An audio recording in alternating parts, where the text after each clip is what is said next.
¿Por qué los millennials son socialistas? Porque estoy convencida que no tienen idea de lo que es comunismo ni tampoco socialismo.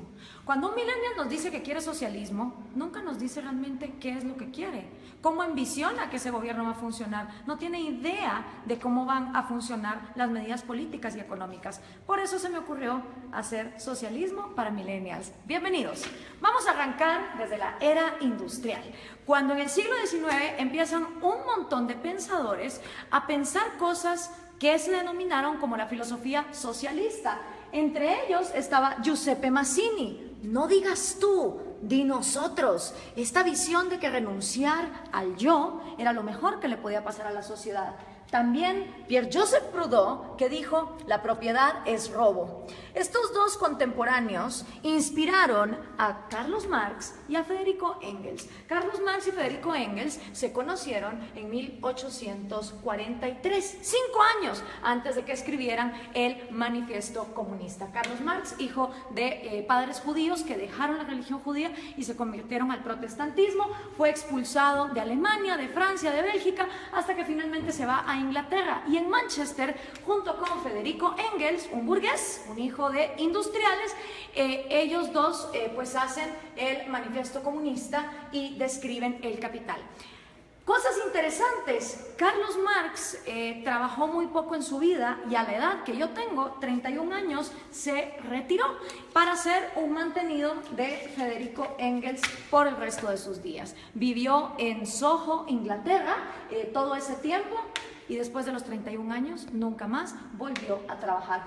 Estos dos personajes creyeron que habían descubierto el agua azucarada y que la época que estaban viviendo era una época única en la humanidad. Dicho en las palabras del mismo Carlos Marx, de este libro, The Politics Book, comunismo es el enredo de la historia resuelto.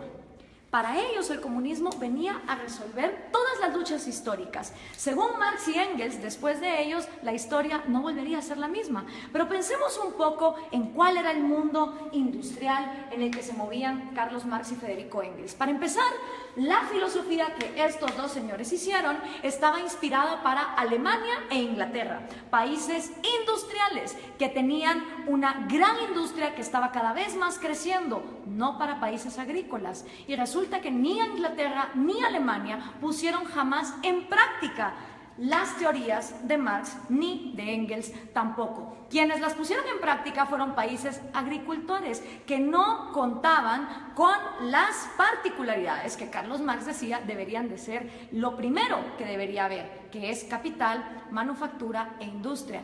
En los países que más adelante vamos a ver, nos vamos a dar cuenta que no se puso en práctica. Además de esto, pensemos un poco en el mundo de estos dos señores.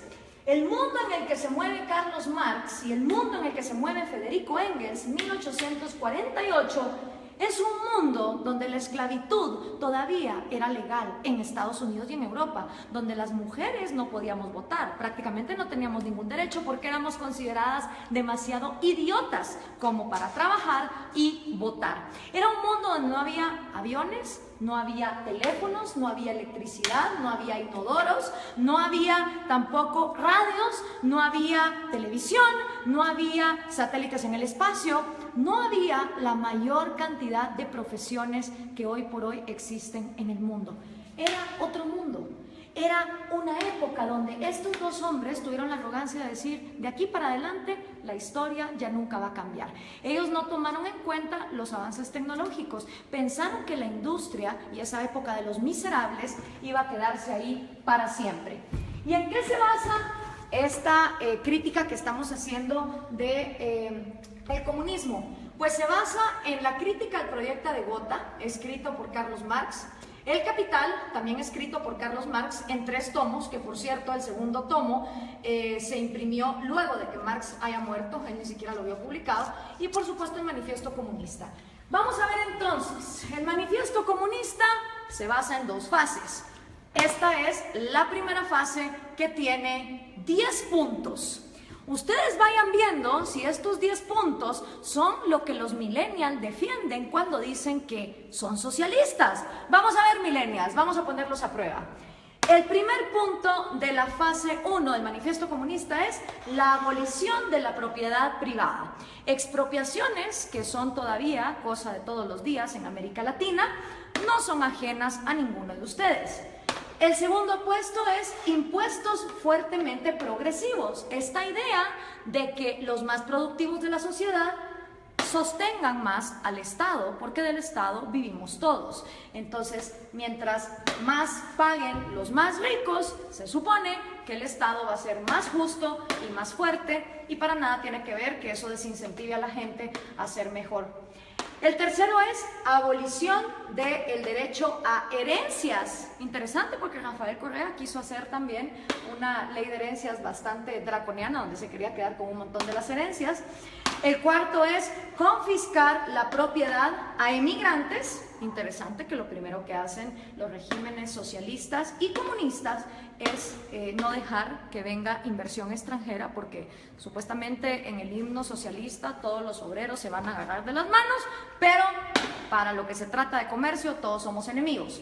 El quinto es centralización del crédito, que solo podías endeudarte con el Estado. La sexta es centralización de los medios de comunicación y transporte. ¿Les suena familiar? Prácticamente en toda América Latina, los regímenes del socialismo del siglo XXI han acaparado los medios. Expansión de empresas estatales. El Estado lo puede hacer todo mejor, porque el Estado es más inteligente que todos los individuos en sociedad. Distribución igualitaria del trabajo, que trabajen igual los más capaces que los menos capaces, los más talentosos que los menos talentosos. Combinar agricultura con industrias manufactureras. Y por último, educación gratis, y esto va a escandalizar un montón a los progres. Carlos Marx estaba a favor del trabajo infantil. Sí, señoras y señores, para Carlos Marx la educación debía ser gratis. Mentira, nada es gratis, todo lo paga alguien, pero como el Estado lo iba a expropiar todo, la educación entonces sería gratuita para que fuera combinada con producción industrial, es decir, que los niños desde que están estudiando trabajaran. Así que memorícense bien esta fase 1, porque esta fase 1 es la que han implementado todos los países que han tratado de llevar a cabo la agenda marxista. ¿Les suenan familiares estos 10 pasos? Siguen vivos, a pesar de que el mundo de Carlos Marx era un mundo en 1848, estos 10 pasos se siguen dando en América Latina. Esta fase 1 para Carlos Marx es la fase socialista. Cuando se completen estos 10 pasos es cuando entonces uno está viviendo en socialismo, pero aún no se ha llegado al comunismo. Por eso le pregunto a los millennials, cuando ustedes se dicen socialistas, ¿se refieren a estos 10 pasos, millennials? ¿O a cuántos? ¿A 6? ¿A 4? ¿A 2? ¿A cuántos de estos pasos es a los que ustedes se refieren cuando se llaman socialistas? Porque esto es la primera fase basada en el socialismo. Vamos a ver entonces, cuando ya se completa esta primera fase, ¿qué pasa en la segunda fase? Entonces viene ya la fase 2, donde viene la nueva sociedad y el nuevo hombre. Según Carlos Marx, cuando estos 10 pasos se completan, automáticamente va a surgir un nuevo hombre, un hombre iluminado, un hombre que ya no va a pensar en sí mismo, que todo se lo va a deber a su sociedad. En este nuevo mundo, que es la fase 2, la que Marx llama comunismo, ¿sí? Esta ya es la fase del comunismo. Con el nuevo hombre ya no existen dos cosas. No existe el Estado, es decir, se abolió el gobierno, ni tampoco existe el dinero, ni tampoco existe la propiedad privada. Estas tres cosas son las que dejan de existir en la fase 2, que es la fase del comunismo, con un nuevo hombre, un hombre iluminado, un hombre que ya no piensa en sí mismo. Marx nunca dijo cómo en el cerebrito de este hombre iban a dejar de existir sueños propios, necesidades propias, anhelos, talentos. Él nunca lo explicó. Para él, de manera mágica, después de que la fase 1 fuera completada, se pasaba automáticamente a la fase 2, donde este hombre nuevo iba a trabajar a la par de hombres más mediocres y menos talentosos, pero siempre recibiendo lo mismo. ¿Y cómo iba a funcionar la distribución de productos. Bueno, pues iba a haber un gran almacén y en este almacén la comunidad, ya sin Estado, ya sin gobierno, ya sin dinero, te iba a proveer a ti de todos los productos y servicios que tú ibas a necesitar. Entonces todas las personas, no importa sus talentos, iban a llegar a intercambiar. Si por ejemplo producían yesos, pues un yeso por 1 kilo de arroz. Y decía Marx que suponiendo que este hombre, en lugar de producir un yeso, hubiera producido 3 y este solo hubiera producido 2, en esta segunda fase, este hombre que produjo 3 yesos, no le iba a importar recibir también 1 libra de arroz para compararse con este. Según Marx, iba a llegar un momento donde el más talentoso y el que más trabajaba no le iba a importar recibir igual que el que trabajaba menos y el que era más mediocre. Ahora veamos, ¿se cumplió esta fase 2? ¿O qué es lo que ha pasado en la historia de la humanidad con la gente que ha llevado a cabo la agenda marxista? Bueno, pues los primeros que trataron de llevar a cabo la agenda marxista fueron Trotsky, Stalin y Lenin. 70 años después del manifiesto comunista, ellos son los primeros en poner en práctica la teoría marxista, cuando en 1918 deciden cortarle la cabeza a los sanguinarios explotadores, y de verdad que lo eran, de la dinastía Romanov, que era la monarquía que imperaba en Rusia. 2 errores. Primero, Marx escribe una teoría para Inglaterra y Alemania, que su problema no era, digamos, el de una monarquía que incentivara la agricultura, sino que eran países industriales. Rusia era feudal, bastante feudal. Estas 3 personas entonces ponen los primeros 10 pasos de Carlos Marx en marcha y llegaron a la fase 2, llegaron a este gran almacén. Realmente no. Ni se abolió la propiedad privada, ni se abolió el dinero, y el Estado, en lugar de aniquilarse, se fue volviendo más y más grande hasta volverse totalitario. ¿Y entonces qué pasó? En toda Unión Soviética se desplegaron los gulags. Cada uno de esos puntitos rojos que ustedes ven ahí son los gulags, los campos forzados de trabajo. Claro, desgraciadamente en esa época no había Twitter, no había Facebook, no había Instagram, entonces era muy difícil tener récords de las atrocidades y las violaciones a los derechos humanos que se daban en estos campos de concentración en condiciones de temperatura bastante salvajes y teniendo a la gente hasta lo último en el punto de inanición. Y para darles un ejemplo concreto, aquí hay una foto del Gulag de Ucrania, que era una parte fundamental para el sustento económico del Imperio Soviético, ya que producía 80% del carbón, 85% del hierro y el 70% de los metales. ¿No les suena familiar Venezuela? A ustedes que con el petróleo los tienen similar así. Después de la Unión Soviética, y que ojo, nunca se llegó a la fase 2 de comunismo, podemos decir entonces que lo único que hubo en Rusia fue socialismo, porque nunca se llegó a la fase 2.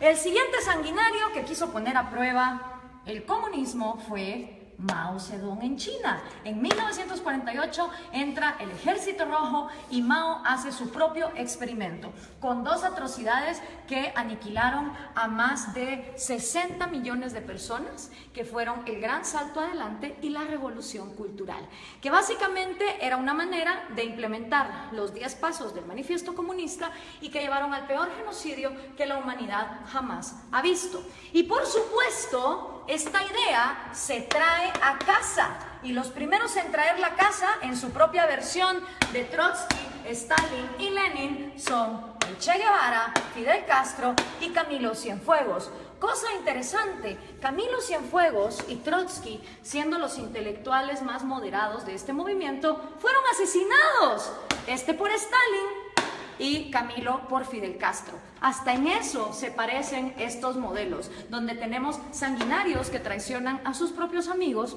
cuando no se vuelven tan pues crueles y dictadores como ellos. Ahora veamos la línea. Entra Fidel Castro a Cuba y obviamente Fidel Castro sigue influyendo en la región. Aquí lo tenemos con Evo Morales y con Hugo Chávez, que traen el refrito, el socialismo del siglo XXI.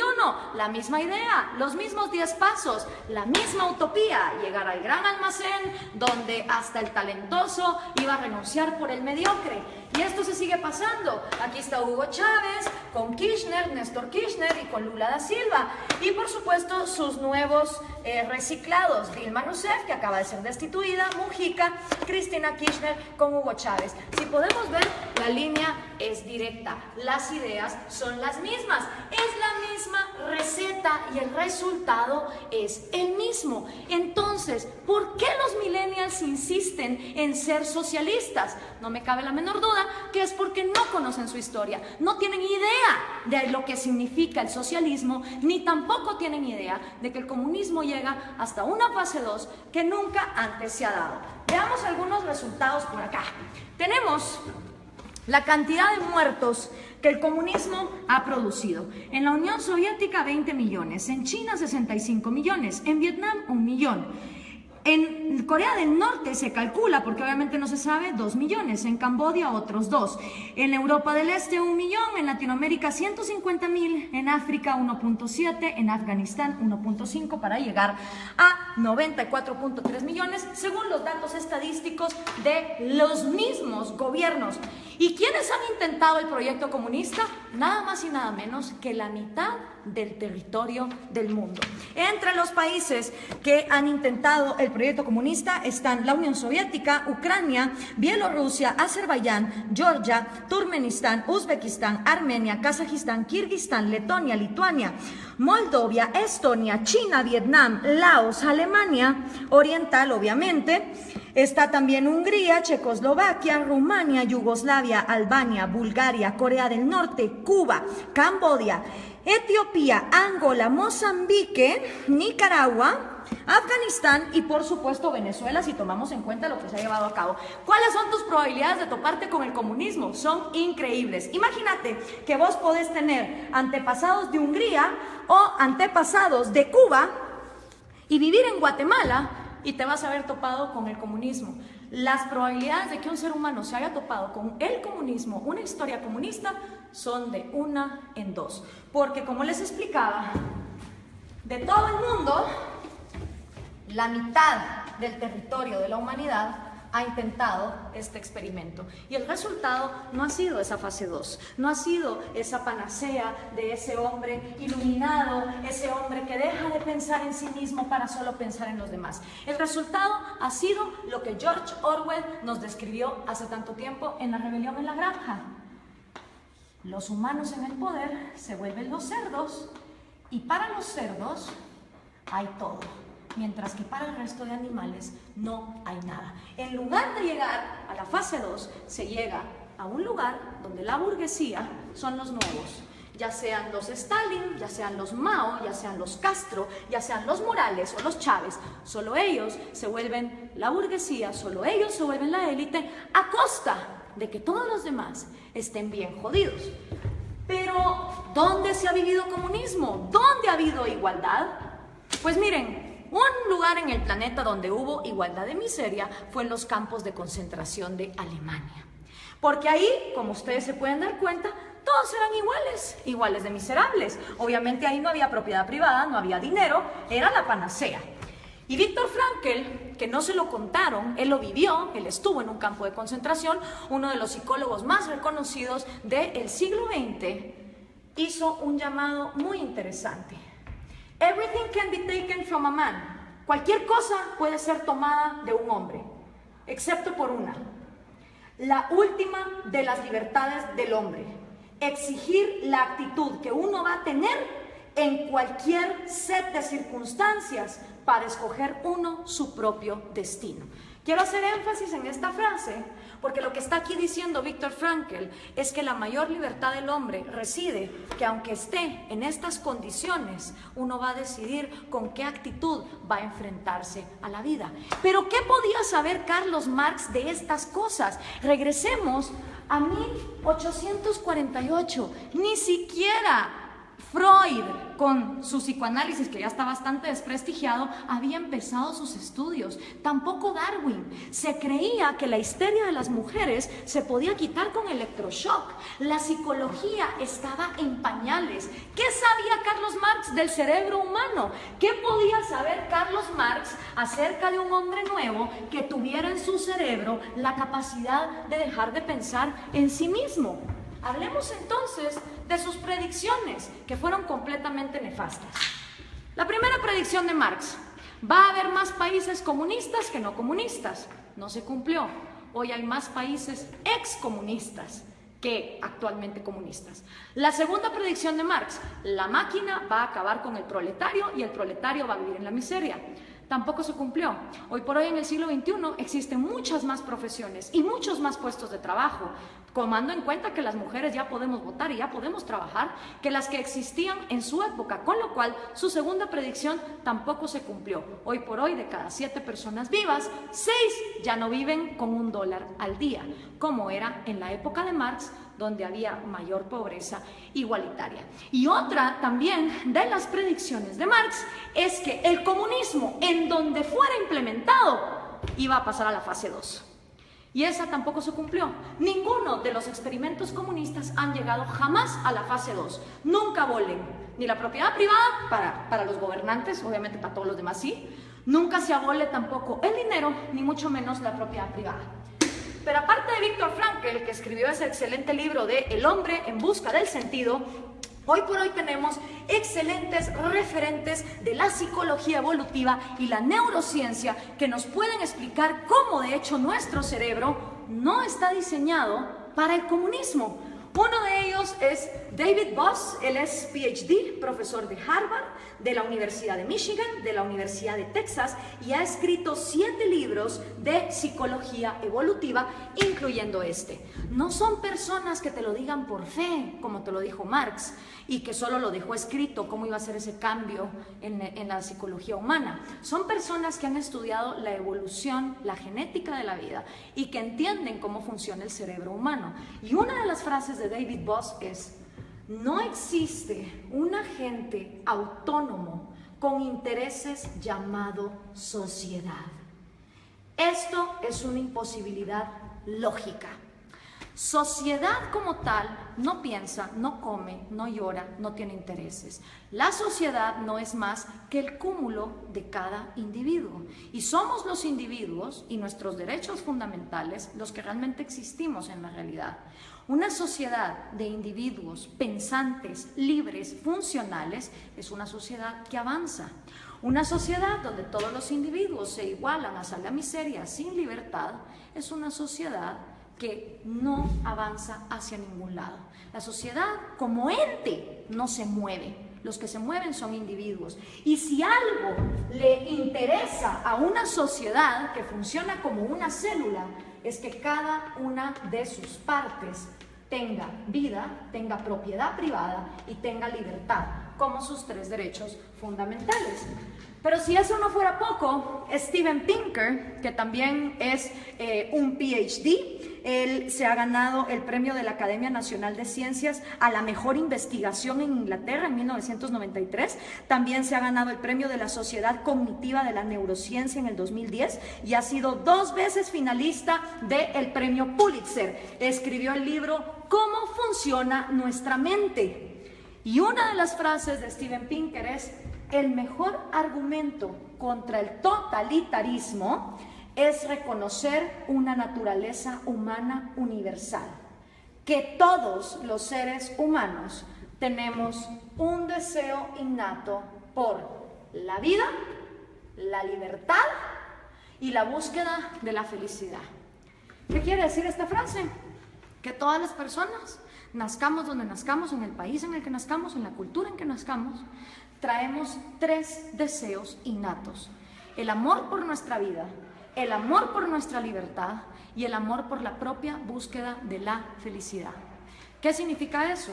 Que ustedes, si quieren buscar su felicidad, emprenden su propia vida como les diera la gana. Ahora, todos estos conocimientos de neurociencia que tienen David Boss o Steven Pinker, obviamente Carlos Marx no lo sabía, porque la psicología y la neurociencia no se habían desarrollado, no habíamos avanzado en la ciencia como para descubrir el ADN. El otro gran error de Marx, él pensó que en su época ya se había descubierto todo, y no era así.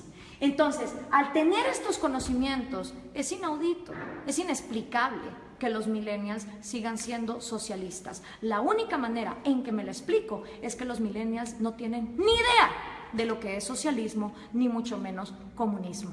Y yo, que también soy millennial, pero de la primera generación, de esos que todavía vimos los cassettes y que sabemos cómo funcionan, tenía 5 años cuando cayó el muro de Berlín.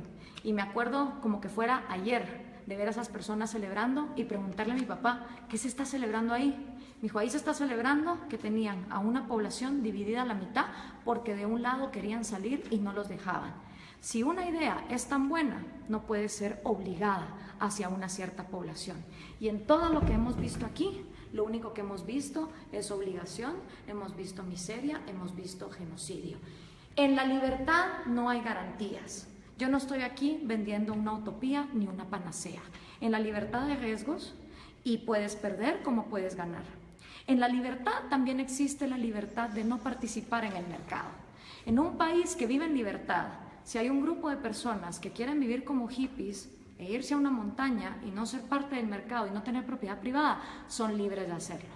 En un país comunista, si uno intenta meter una zona franca de libre comercio en alguno de sus puntos, va a parar a la cárcel o va a parar desaparecido.